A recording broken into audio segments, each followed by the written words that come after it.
प्रेमियों आनंद। प्रेमियों, आज आषाढ़ मास की पूर्णिमा है, जिसे गुरु पूर्णिमा के नाम से जाना जाता है। आज इस पर्व को पूरे देश में बड़ी श्रद्धा के साथ मनाया जा रहा है। यह परंपरा प्राचीन काल से चलती आ रही है। आदिकाल से ही सनातन धर्म में इस दिन को गुरु के प्रति श्रद्धा का दिवस के रूप में मनाया जाता रहा है। जब गुरुकुलों में शिष्यों में को शिक्षा दी जाती थी, तब शिष्य इस दिन अपने गुरु की पूजा करते थे। गुरु शक्ति, ज्ञान एवं साधना का विस्तार करने के उद्देश्य से सृष्टि के आरंभ से ही गुरु शिष्य परंपरा का जन्म हुआ था। तमसोमा ज्योतिर्गमय मतलब अंधेरे से प्रकाश की ओर ले जाने वाली शख्सियत का नाम गुरु है। सभी युगों में गुरु की सत्ता परम ब्रह्म की तरह कण कण में व्याप्त है।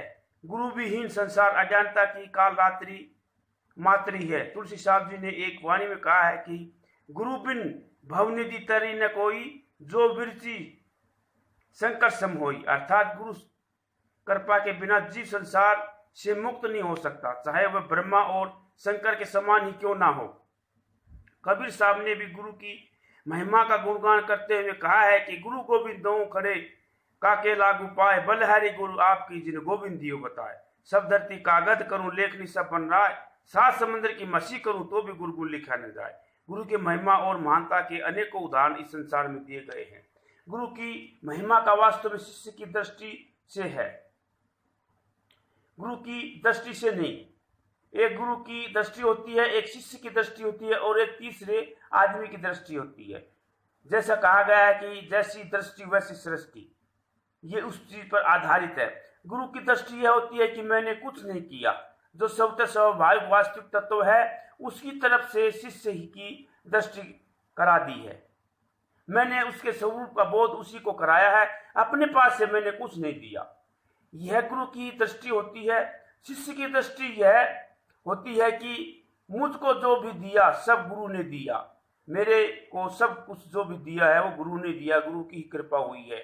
यह शिष्य की दृष्टि होती है। और तीसरे आदमी की दृष्टि यह होती है कि जो कुछ हुआ मिला वह सब शिष्य की श्रद्धा भाव और उसके विश्वास का परिणाम है।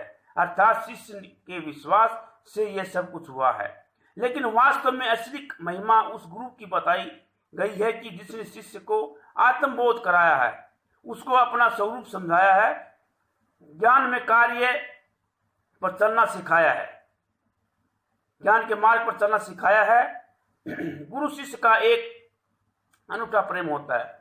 गुरु शिष्य को माता पिता से कहीं अधिक प्यार करता है। माता पिता का तो औलाद के प्रति, अपनी संतान के प्रति स्वार्थ होता है, लेकिन गुरु का शिष्य के प्रति परमार्थ होता है। उसमें कोई स्वार्थ का मतलब ही नहीं होता।